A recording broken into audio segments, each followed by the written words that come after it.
Well, hello again. This is Senior Pastor George W. Reese Jr. coming to you with a word from God on today. And on behalf of myself, my wife, Pastor Mary E. Reese, and all of this rock, we just praying God blessings upon you. And the word for today is vision.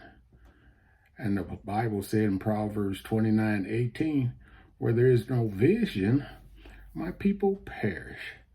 And this is telling us it's all right to have a dream of things that you would like to accomplish, that you would like to see God bring to pass in your life.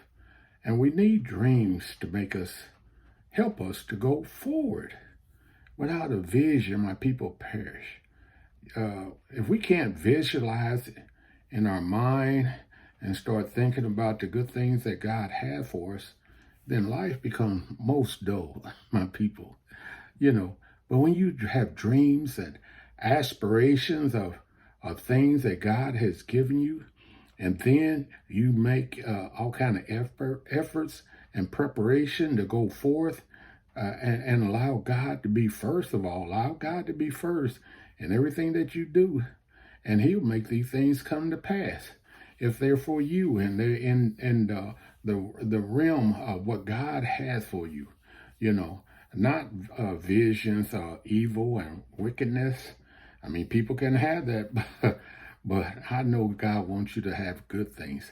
He gives you visions, aspiration, maybe furthering your education, having a family, or just ministries, doing things for Christ, and just able to go and be a better part of this society to glorify God in what you are doing and how you are living. And a vision keep you on point, and you have to sometimes write the vision down and make it clear and just keep it before you.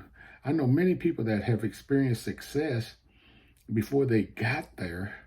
They had visions of what God was doing. Just like the young lady that they're bringing up for the first black lady to be a Supreme Court justice. But her friends that she had with him, one of her friends in college had a vision of her being the first lady, a black lady Supreme Court justice. But it starts with a vision. And you have to work for these visions to come to pass. They just don't come there just sitting and thinking and just dreaming. But you have to put forth some effort, some work. And I'm not saying that they're going to go smooth. I'm not saying they're going to go directly to your vision.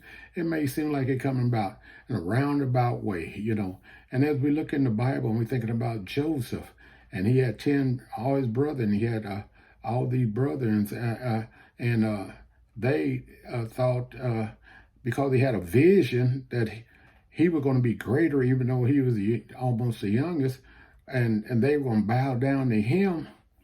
Oh, they didn't like it. But Joseph went through a lot of things, but in the end result, his vision came to pass when he was in second in command to Pharaoh, and he had control of all the food in the treasury, and his family had to come to him. But he said, I had a vision of this, and all these hard things I went through was just so I could be a blessing to my family.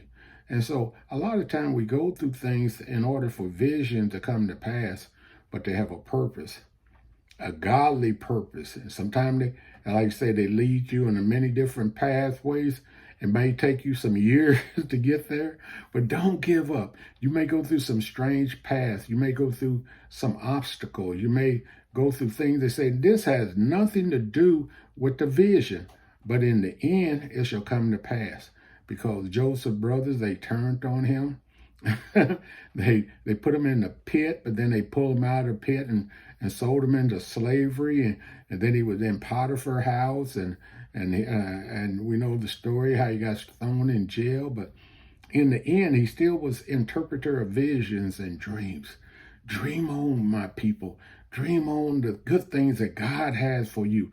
Don't give up just because it hasn't come to pass yet. In due time, when God gives you a vision, it shall come to pass. So be steadfast, immovable, always abounding in the works of the Lord. For much as you labor, know that you're not laboring in vain in Jesus. So God bless you and keep on dreaming. Until the next time.